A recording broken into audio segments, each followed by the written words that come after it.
We begin this morning with this weekend's apparent shooting at the White House Correspondents Dinner. The suspected gunman is scheduled to be arraigned today on at least 2 charges. President Trump posted this surveillance video of what appears to be the shooting suspect. You saw him there running through a security checkpoint. This is outside of the ballroom of the Washington Hilton Hotel, above where so many people were gathered. The sound of gunshots could be heard by dinner attendees inside, prompting some to run and duck under tables.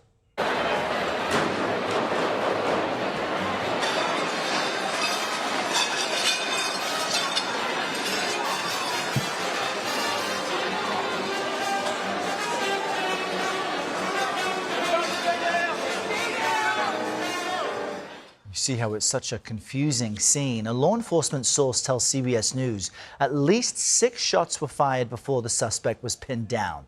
President Trump, the First Lady, the Vice President, and other senior members of his administration were all safely evacuated. Yesterday, the president discussed the shooting with 60 Minutes contributing correspondent Norah O'Donnell, who was also at the event. What happened is it was a little bit me. I wanted to see what was happening. And I wasn't making it that easy for him. I wanted to see what was going on. And by that time, we started to realize maybe it was a bad problem, different kind of a problem, bad one. We were asked to go down by the agents as I was walking. In other words, they wanted you almost to crawl. I was standing up, pretty much. I was standing up and then turned around the opposite direction and started pretty much walking out. It was about halfway there, and they said, please go down to the floor, please go down to the floor. So I dropped to the floor, so did the First Lady. Now, CBS News has compiled this moment-by-moment timeline of the incident using information from authorities and eyewitnesses. You see right there, at 8:34 local time, the security checkpoint was breached. 4 seconds later, a rapid fire of gunshots was heard. Security rushed into the ballroom around 7 seconds after that, and President Trump was evacuated before the clock hit 8:35 p.m. The president posted photos on social media showing the suspect on the floor of the hotel after being detained. He has been identified as Cole Allen, a 31-year-old from California. Police say he was armed with a shotgun, a handgun, and knives. He allegedly wrote he was targeting Trump administration officials in what investigators are calling a manifesto. Weijia Zhang, our CBS News senior White House correspondent and the president of the White House Correspondents Association, was sitting next to President Trump when the shots were fired. She discussed the shooting on Face the Nation. When I heard something in the audience, I thought it was a protester, something we're very used to. But then when I saw SWAT team members come to the head table and rush us to the ground and say, down, down, down, we were crawling off the stage. CBS News White House reporter Olivia Rinaldi is following this for us. Olivia, I believe you were there, and interestingly, you were also in Butler, Pennsylvania during an assassination attempt on the president. I'm just first wanting to check on how you are and what it was like for you to experience this over the weekend.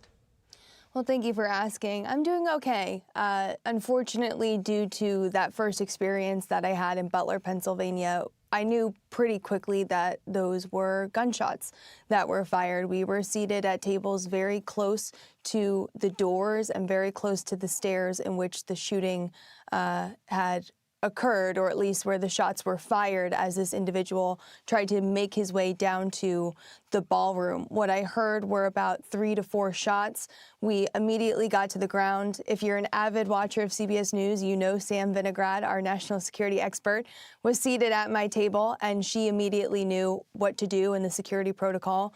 We all got under the table and tried to keep quiet because you really don't know in that situation if there is more than one individual and specifically what is going on outside of the room, especially as you're hearing security go through the galley kitchen, going through the aisles, as you heard Nancy say, and trying to just clear the area, make sure everything is safe.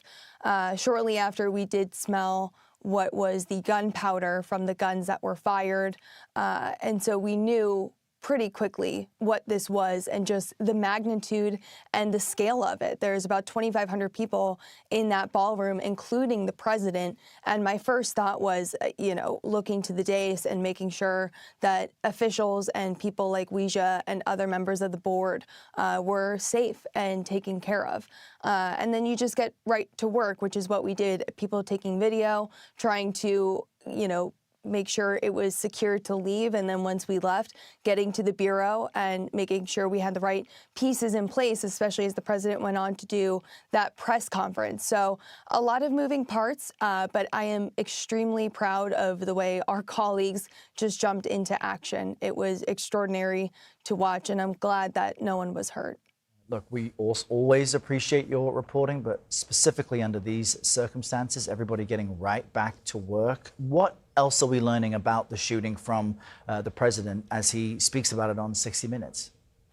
Well, he spoke at length about what the experience was like up there on the dais. He told our Norah O'Donnell that he didn't make it easy for the Secret Service as they were trying to move him, which also reminded me of Butler as they were trying to take him off the stage, and he kept pausing to yell "fight" and put his fist up in the air as they were trying to cover him and get him into the motorcade. He said he wasn't making it easy for them, but also talking about the First Lady's experience. That's what really struck me, was the fact that she was there and you could see in her face just how terrified she was in that moment when, you heard the gunshots and you see her say, "What happened?" Because we know, and people I've spoken to who are close with her had talked to me about the fact that security is just one of those things that she is just absolutely focused on, that she's, it's terrifying to see what has happened in multiple assassination attempts at this point to President Trump, and just the focus that she has on keeping herself and her son safe, especially. President Trump said she, had, of course, he had been through this a couple of times, but it was her first time being there. Take a listen to what he told Norah O'Donnell on 60 Minutes last night. I've been through this before a couple of times, and she has not to this extent. She handled it great. I mean, she's very strong, smart. She got it. She knew what was happening. She listened. We went to a hold room for a while, and I tried to get them to continue the event, if possible. You wanted to go back in. I did. I really did. Now, the president wanted to go back in and deliver his speech, but ultimately security said it just wasn't safe at that point. And especially after everything that had occurred, it was better for them to go back to the White House, where the president did give a press conference. He has said that he would like the show to go on, for the dinner to be rescheduled. It has not been rescheduled yet, though. Errol? Yeah, we'll speak with Ouija later this hour to see what her planning and thinking is after this. Olivia, Rinaldi, thank you so much. Anna Schecter is the head of the CBS News Crime and Public Safety Unit, and she joins us now in the studio to put together what we know. Anna, good morning. What are we learning about the suspect, and how unusual is it for the White House itself to be the one releasing information so quickly after the incident? Well, this is an interesting question. First, I'll take the first part.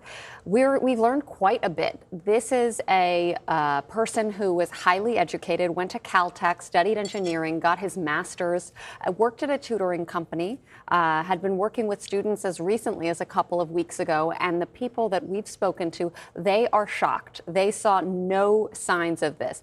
But we did learn that his sister, who was interviewed after the incident, did talk about radical rhetoric, and those are her terms, or at least what officials have told us, talked about how he needed to do something to fix the current state of affairs. And my review of his online presence, to me, what I see is somebody who spent a lot of time exposed to social media, exposed to content through a specific lens. And essentially, there was radicalization that happened that way, that he would think that he was justified in taking a train from California to Washington armed with knives, a shotgun, a semi-automatic pistol, and target administration officials in order of highest ranking to lowest in terms of who was top on his list. And the president was quick to release security camera footage. The Yes. administration, Right through there on sources, Truth Social. provided the manifesto. How is that different than some previous incidents we've seen? Well, usually it will take hours or days before there's a trickle of information. I think what happened here is you had FBI agents, you had senior DHS officials who are in charge of these investigations in the same hotel as all of these national security reporters. So that's one, the proximity to information.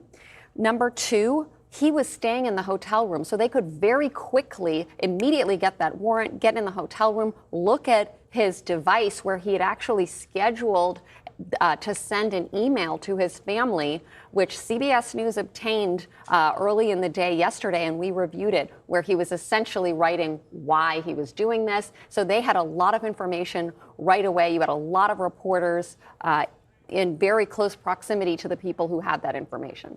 Norah O'Donnell, as we've mentioned, spoke with the president on 60 Minutes last night about the suspect's alleged writings. Here's just a clip of that piece of the interview. The so-called manifesto is a stunning thing to read, Mr. President. He appears to reference a motive in it. He writes this, quote, administration officials, they are targets. And he also wrote this, I am no longer willing to permit a pedophile, rapist, and traitor to coat my hands with his crimes. What's your reaction to that? Well, I was waiting for you to read that because I knew you would, because you're horrible people, horrible people. Yeah, he did write that. I'm not a rapist. I didn't rape anybody. But, do you think he was referring to you? Excuse me. I'm not a pedophile. You read that crap from some sick person. I got associated with all stuff that has nothing to do with me. So that was one excerpt of this so-called manifesto. What else are we learning about the potential motive?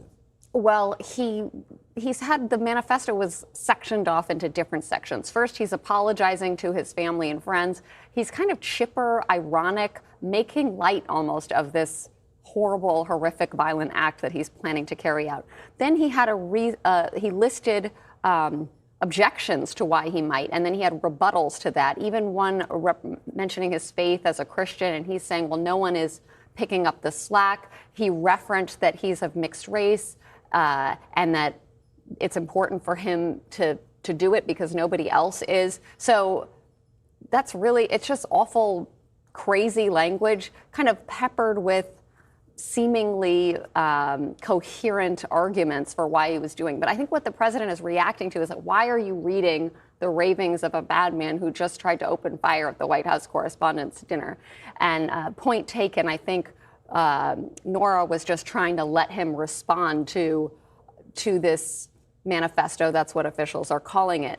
I do think that we shouldn't lend too much credence to the justifications given by this individual when his own family was concerned about radical rhetoric. Yeah, and you and I have had this discussion so many times. It's so challenging to make sense of what is senseless. Anna Schecter, will stay close to your reporting. Thanks so much.